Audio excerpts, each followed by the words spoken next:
My name is Andrew Platt. I'm a officer with the Massachusetts International Guard.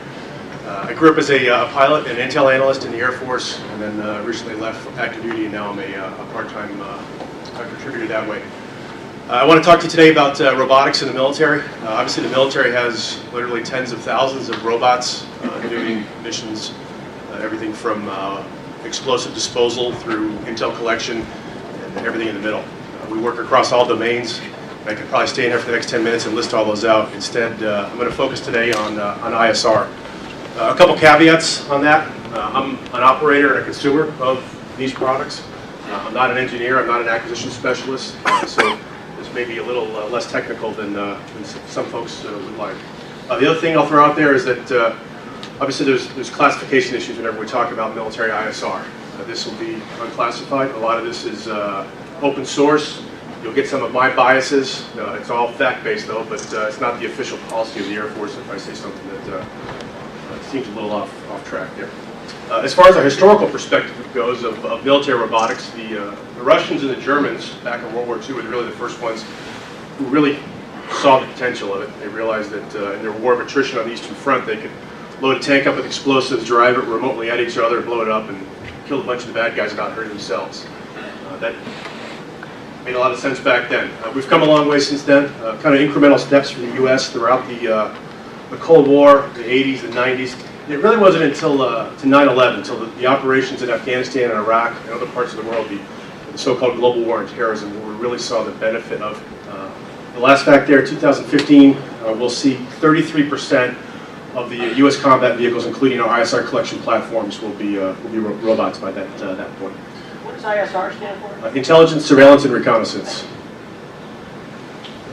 And I try to spell out my acronyms at the bottom there, so if you do see one, either ask me or it's at the bottom. What we really try to do with these pieces of equipment is take our technological advantage, a lot of the same themes we just heard, and turn that into a military advantage. Next slide, please. So, the rationale for military robots. I think you're probably all familiar or have seen pictures of the PackBot there. And that's a pretty good example of the, we call it the 3Ds and the 3 H's, the dull, dirty, dangerous, hot, heavy, or hazardous missions that we like to assign to robots. Robots, of course, are not limited by the human body, the human spirit. They don't get tired. They don't need to stop for water breaks or be fed. They're generally fearless. They're not deterred by past failures. And the other thing that we find, especially in the Air Force, the air operations domain, is that things like high altitude, high speeds, acceleration, G-forces, they don't have an impact on robots like they do on human operators. So, really, in the increasingly complex world of the military today, with CNN, Twitter, everything else out there, when there's an increased pressure to reduce casualties, to reduce no risk of POWs, no risk of that headline that would cause damage, robots are a pretty good answer for a lot of that stuff. And also, when we look at asymmetric threats, terrorists, weapons of mass destruction, robots are an equalizer for us. That we don't have to have soldiers out guarding posts waiting to get blown up by a car bomb. We can use a robot to do that and protect. Additionally, robots are relatively expendable. I'll talk a little bit about that in a few slides.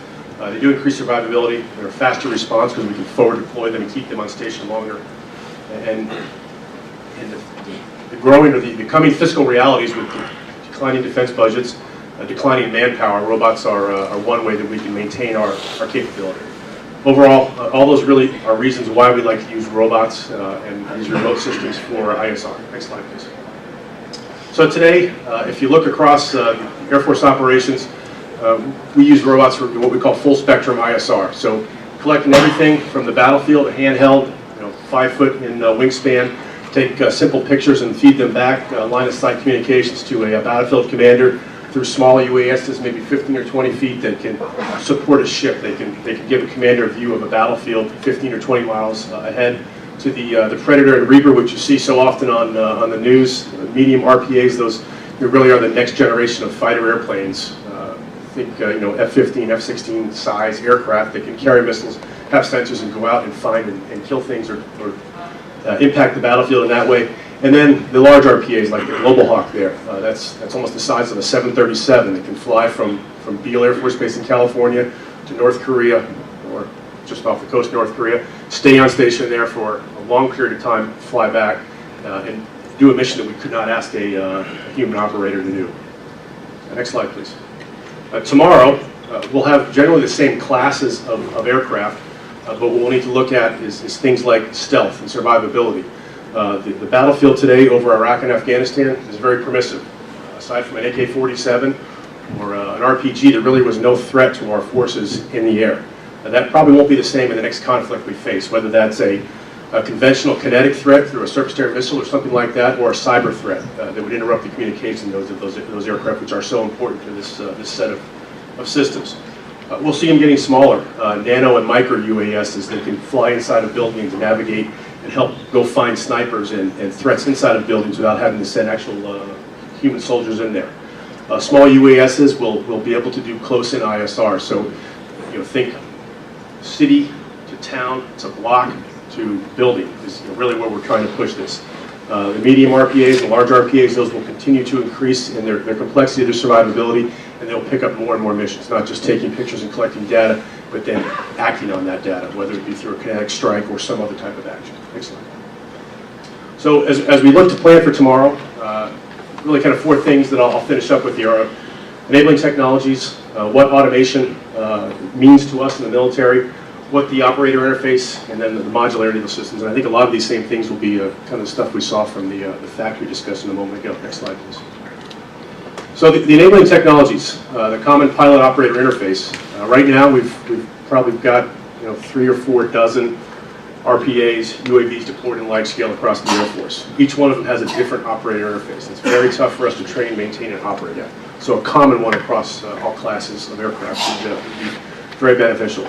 Autonomous takeoff and landing. We don't want to have our pilots and our operators spending all their time taking these things off, flying them back and forth to where they want to be. We want them to do that on their own. We want our operators, our experts, to spend their time affecting the battlefield, not affecting the admin or the mission. Assured communications. I touched on that already. If the satellite network goes down, if the line of sight communications, secure communications go down, these things in large part become ineffective. Our sensors and payloads will become more and more complex. Hyperspectral, multispectral LiDAR, high definition, full motion video, all those things are the norm and they are expected. But they also lead to massive amounts of data. TPET, or tasking, processing, exploitation, and dissemination. We literally collect terabytes of data every day that we have to find a way to get that through a comm pipe and get that someplace where it can be analyzed and processed. So the next generation technology, not only they have to accomplish all these things, but they have to be affordable. We can't gold plate and keep requirements creep coming on where projects are years over budget and years behind schedule. They have to be effective now and forward. Next slide, please. So autonomy, I won't cover this slide in too much detail, but really what we want to is instead of one pilot flying one aircraft, we want to move to where one pilot can fly 4, and then eventually one pilot can fly 6 or 10 or more. Looking for really a 2/3 reduction in the manpower it takes to operate the same number of aircraft. Next slide. Situational awareness. And I think this is probably the biggest challenge that we face when it comes to RPAs and UASs operating. Really, the more complex the task, the more data the system has to take in. For a small track vehicle going out to detonate an explosive device, fairly basic information, not a lot to process, not a lot changes in that. ISR is probably the next step. The aircraft takes off, it goes and it looks for a target, and it comes back. When we start talking about things like close air support, like air combat, like special operations, much more dynamic. And all of these things on the list here, they change on a near constant basis. Multiple sensors bringing that data in. So we need onboard processing capability that allows the aircraft or the weapon system to maintain situational awareness, because even the comm latency to get that back to the control center is too long of a delay in a lot of those situations for this to be an effective weapon system without that on board. Next slide, please. Modularity. And this gets to the factory conversation we just heard. If many of you have been to Air Force bases or military bases, they're these sprawling, large-scale complexes with hospitals and maintenance facilities and all sorts of administrative support built in. In the future, I expect those to be much smaller. I expect those to be robotically run.